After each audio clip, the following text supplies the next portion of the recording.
Share ಮೂಲಕ ಮತ್ತೆ comeback ಮಾಡಿದ್ದೀರಾ. ಏನು ಹೇಳ್ತೀರಾ ಸಿನಿಮಾ ಬಗ್ಗೆ? ಏನು ಪಾತ್ರ ಇದೆ ನಿಮ್ಮದು? ಆ್ಯಕ್ಚುಲಿ ನಾನು ಎಲ್ಲೂ ಹೋಗೇ ಇರಲಿಲ್ಲ ಬ್ಯಾಕ್ ಮಾಡೋಕ್ಕೆ. ತುಂಬ ಜನ ಅಸಂಪ್ಷನಲ್ಲಿದ್ದರು. ಅಂದರೆ good word you said. Artist ಆಗಿ ನಾನು ಏನು ಪ್ರೊಡ್ಯೂಸರ್ ಆದಮೇಲೆ ನಾನು ನಾರ್ಮಲ್ ಆರ್ಟಿಸ್ಟ್ ಆಗಿ ಕಾಣಿಸ್ಕೊಳ್ಳಲ್ವೇನೋ, ನಮ್ಮ ಪ್ರೊಡಕ್ಷನಲ್ಲಿ ಮಾತ್ರ ವರ್ಕ್ ಮಾಡ್ತೀನೇನೋ ಅನ್ನೋಂಥದ್ದು ಬಹಳ ಜನ ನನಗೆ ಹೇಳಿರೋದು ಇದೆ, ಬಹಳ ಜನ ನನ್ನ ಫ್ರೆಂಡ್ಸಿಗೆ ಹೇಳಿರೋ ಅಂಥದ್ದು ಇದೆ. ಸೊ ಒಂದು ಕ್ಲಾರಿಟಿ ಈ ಸಿನಿಮಾದ ಮೂಲಕ ನಾನು ಕೊಡಬಹುದು.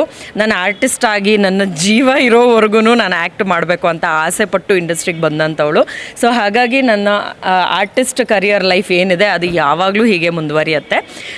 ಪ್ರೊಡಕ್ಷನ್ ಅನ್ನೋದು ಏನಿದೆ, ನಮ್ಮ ಒಂದು ಕುಪ್ಪಂಡಾಸ್ ಪ್ರೊಡಕ್ಷನ್ ಹೌಸಿಂದ ಒಳ್ಳೊಳ್ಳೆ ಸಿನಿಮಾನ ನಾವು ಕೊಡಬೇಕು ಅಂತ, ಪ್ರೆಸೆಂಟ್ ಮಾಡಬೇಕು ಅಂತ ತುಂಬ ಆಸೆಯಿಂದ ನಾವು ಪ್ರೊಡಕ್ಷನ್ ಶುರು ಮಾಡಿದ್ದು. ಸೊ ಅದರಲ್ಲಿ ನಾನು ಮಾತ್ರ ಮಾಡೋದಂಥದ್ದಲ್ಲ, ಬೇರೆಯವರು ಕೂಡ ಮಾಡುವಂಥದ್ದಿರುತ್ತೆ. ಸೊ ಕಾನ್ಸೆಪ್ಟ್ ಮೇಲೆ ನಾವು ಸಿನಿಮಾಗಳನ್ನು ಪ್ರೊಡಕ್ಷನ್ ಮಾಡಬೇಕು ಅಂತ ಡಿಸೈಡ್ ಮಾಡಿದ್ದೀವಿ.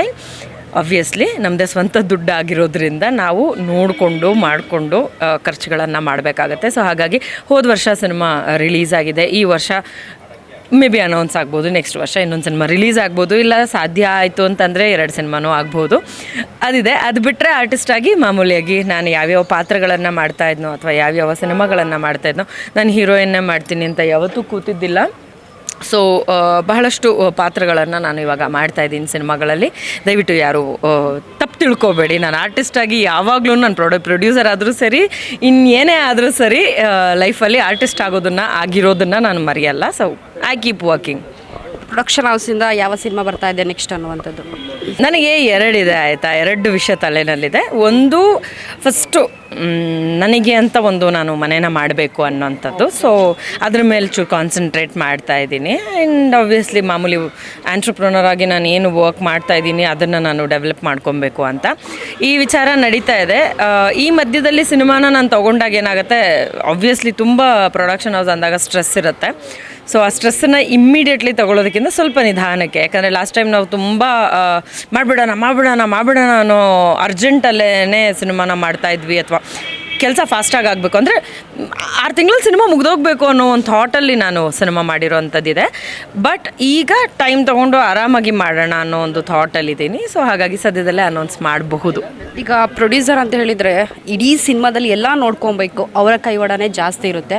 ನಿಮಗೆ ಎಷ್ಟು ಪ್ರೊಡ್ಯೂಸರ್ ಆಗಿ ಚಾಲೆಂಜಿಂಗ್ ಆಗಿತ್ತು ಅಂತ? ಆರ್ಟಿಸ್ಟ್ ಆದರೆ ನಿಮಗೆಲ್ಲ ಗೊತ್ತಿರೋದೆ, ಎಲ್ಲ ಕ್ಯಾರೆಕ್ಟರು ಮಾಡಿದ್ದೀರಾ, ನಾವು ನೋಡಿರುವಂಥವ್ರೆ.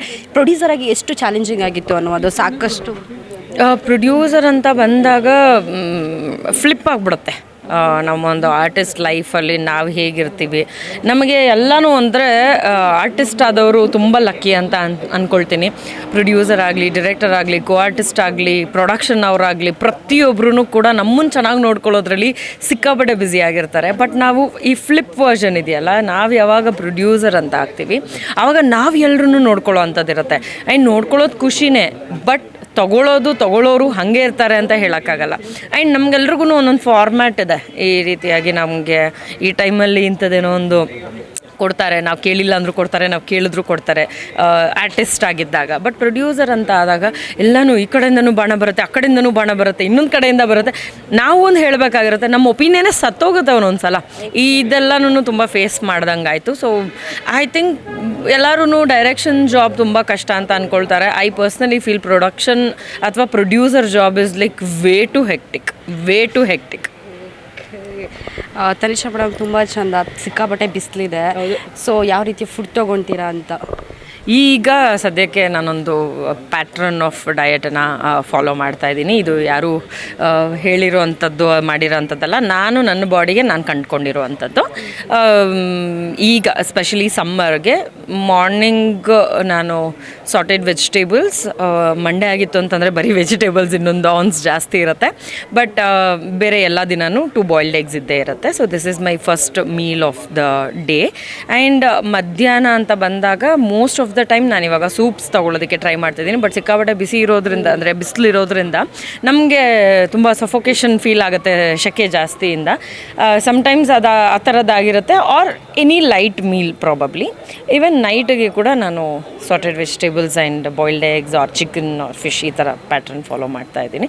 ಇನ್ ಬಿಟ್ವೀನಲ್ಲಿ ಸ್ವಲ್ಪ ಸಬ್ಜಾ ಸೀಡ್ಸ್ ಸೋಕ್ ಮಾಡಿರುವಂಥ ವಾಟರ್ ಆಗಿರ್ಬೋದು ಅಥವಾ ಎಳ್ನೀರು, ಎರಡೇ. ನಮ್ಮ ಆಡಿಯನ್ಸ್ಗೆ ತುಂಬ ಕ್ಯೂರಿಯಸ್ ಇರುತ್ತೆ, ಆರ್ಟಿಸ್ಟ್ಗಳು ಮೇಕಪ್ ಹೇಗೆ ಮಾಡ್ತಾರೆ, ಅವ್ರನ್ನ ಫೇಸ್ ಹೇಗೆ ಮೇಂಟೈನ್ ಮಾಡ್ತಾರೆ ಅಂತ. ಯಾವ್ದಾದ್ರು ಒಂದು 2 ಟಿಪ್ಸ್ ಕೊಡೋದಾದ್ರೆ ಏನು ಕೊಡ್ತೀರಾ ನಾವು? ಬೇಸಿಕಲಿ ಮೇಕಪ್ ಅಂತ ಬರೋದಕ್ಕಿಂತ ಮುಂಚೆ ಸ್ಕಿನ್ನನ್ನು ಸಿಕ್ಕಾಬಟ್ಟೆ ಇಂಪಾರ್ಟೆಂಟ್ ಆಗುತ್ತೆ. ಫಸ್ಟ್ ಪಾಯಿಂಟ್ ಇಸ್ ದಟ್ ಯಾವಾಗ್ಲೂ ಸಮ್ಮರ್ ಆಗಲಿ ವಿಂಟರ್ ಆಗಲಿ ಏನೇ ಆಗಲಿ ಯಾವುದೇ ಸೀಸನ್ ಇರಲಿ ನೀರು ಕುಡಿಯೋದನ್ನು ಮರಿಬಾರ್ದು. ನೀರು ಫಸ್ಟ್ ಕುಡಿಲೇಬೇಕು. ನಿಮ್ಮ ಬಾಡಿಗೆ ಎಷ್ಟು ಅದು ಅವಶ್ಯಕತೆ ಇದೆಯೋ ಅಷ್ಟು ನೀರನ್ನು ಕುಡಿದ್ರೂ ಸಾಕು, ಬಟ್ ನೀರು ಚೆನ್ನಾಗಿ ಕುಡೀರಿ. ಎರಡನೇದಾಗಿ ಸ್ಕಿನ್ನನ್ನು ಮೇಂಟೈನ್ ಮಾಡಲೇಬೇಕು. ಅಂದರೆ ನಾವು moisturiser, sunscreen, toner, what ever it is, ನಮ್ಮ ಸ್ಕಿನ್ನಿಗೆ ಏನು ಸೂಟ್ ಆಗುತ್ತೋ ಆ ಒಂದು ಬೇಸಿಕ್ ಸ್ಕಿನ್ ಕೇರ್ ರುಟೀನ್ನ ನಾವು ಫಾಲೋ ಮಾಡಬೇಕು. ಅದಾದಮೇಲೆ ಥರ್ಡ್ ಬರೋದೇನೇ ಮೇಕಪ್ಪು. ಸೊ ಈ 2 ವಿಷಯನ ಕರೆಕ್ಟಾಗಿ ಮೇಂಟೈನ್ ಮಾಡಿದ್ರೆ ಮೇಕಪ್ ಪ್ರಾಡಕ್ಟ್ಸ್ ಎಲ್ಲನೂ ಸಖತ್ತಾಗಿ ವರ್ಕ್ ಆಗುತ್ತೆ. ಓಕೆ, ಕೊನೆಯದಾಗಿ ಸಿನಿಮಾ 15ನೇ ತಾರೀಕು ಬರ್ತಾ ಇದೆ, ಏನು ಹೇಳ್ತೀರಾ ಅನ್ನೋದು? ಶೇರ್ ಸಿನಿಮಾದಲ್ಲಿ ನೀವು ನನ್ನ ಇಂದ್ರಾಣಿ ಪಾತ್ರದಲ್ಲಿ ನೋಡ್ಬೋದು. ನನ್ನನ್ನು ಮೊದಲನೇದಾಗಿ ಪೊಲೀಸ್ ಪಾತ್ರದಲ್ಲಿ ನೋಡಬಹುದು ಅಂತ ಅಂದ್ಕೊಂಡಂತಹ ಡೈರೆಕ್ಟರ್ ನಮ್ಮ ಪ್ರಸಿದ್ಧಿ ಸರ್. ಆ್ಯಂಡ್ ಈ ಒಂದು ಸಿನಿಮಾಗೆ ನನ್ನನ್ನು ರೆಫರ್ ಮಾಡಿದಂಥವ್ರು ನಮ್ಮ ಕಿಟಿ ಕೌಶಿಕ್ ಸರ್, ಕ್ಯಾಮ್ರಾಮನ್. ಸೊ ಅವರಿಂದ ನಾನು ಈ ಒಂದು ಸಿನಿಮಾದಲ್ಲಿ ಇಲ್ಲಿದ್ದೀನಿ ಅಂತ ಹೇಳೋದಕ್ಕೆ ಇಷ್ಟಪಡ್ತೀನಿ. ಆ್ಯಂಡ್ ನಾನು ಟಾಪ್ ಆಫ್ ಇಟ್ ಸಿನಿಮಾನ ತುಂಬ ಚೆನ್ನಾಗಿ, ಆ್ಯಕ್ಚುಲಿ ನಾನು ಏನು ಅಂದ್ಕೊಂಡಿದ್ನೋ ಅದಕ್ಕಿಂತ ಚೆನ್ನಾಗಿ ತೆಗ್ದಿದ್ದಾರೆ. ಅದೊಂದು ಸಿಕ್ಕಾಬಿಡೆ ಖುಷಿ ಆಯಿತು. ಅಂದರೆ ನಾವು ವರ್ಕ್ ಮಾಡಬೇಕಾದ್ರೆ ಒಂದು ಅಂದಾಜು ಇರುತ್ತಲ್ವ ನಮಗೆ, ಇದು ಈ ಥರ ಬರ್ಬೋದು ಸಿನಿಮಾ ಅಂತಂದ್ಬಿಟ್ಟು. ಆ ಎಕ್ಸ್ಪೆಕ್ಟೇಷನ್ಗಿಂತನೂ ಮೀರಿ ಚೆನ್ನಾಗಿ ಮಾಡಿದ್ದಾರೆ ಅನ್ನೋದು ನನ್ನ ಪರ್ಸ್ನಲ್ ಹ್ಯಾಪಿನೆಸ್. ನಂಗೆ ಸಿಕ್ಕಾಬಡೆ ಖುಷಿ ಅದು. ಸೊ ಸಿನಿಮಾ ಮೇ 15ನೇ ತಾರೀಕು ಎಲ್ಲ ರಾಜ್ಯಾದ್ಯಂತ ಬಿಡುಗಡೆ ಆಗ್ತಾಯಿದೆ. ಎಲ್ಲರೂ ದಯವಿಟ್ಟು ಸಿನಿಮಾನ ಥಿಯೇಟ್ರಿಗೆ ಹೋಗಿ ಸಿನಿಮಾನ ನೋಡಿ. ಥಿಯೇಟ್ರಿಗೆ ಹೋಗಿ ನೋಡಿದ್ಮೇಲೆ ನಿಮ್ಮ ಒಂದು ಒಪಿನಿಯನ್ನ ನಮ್ಮ ಜೊತೆ ಶೇರ್ ಮಾಡ್ಕೊಳ್ಳಿ. ಆ್ಯಂಡ್ ಅದನ್ನ ಕೇಳೋದಕ್ಕೆ ನಮ್ಮ ಶೇರ್ ತಂಡ ಕಾಯ್ತಾ ಇರುತ್ತೆ. Thank you. ಎಸ್, ಇಷ್ಟಾಗಿತ್ತು ತನಿಷಾ ಕುಪ್ಪಂಡ್ ಅವರ ಜೊತೆ ಮಾತುಕತೆ. ಹೆಚ್ಚಿನ ಅಪ್ಡೇಟ್ಸ್ಗಾಗಿ ನೋಡ್ತಾ ಇರಿ ಸಂಪೂರ್ಣ ನ್ಯೂಸ್. ಕ್ಯಾಮ್ರಾಮ್ಯಾನ್ ಪ್ರಕಾಶ್ ಜೊತೆ ಪೂಜಾ ಗುರಪ್ಪ, ಬೆಂಗಳೂರು.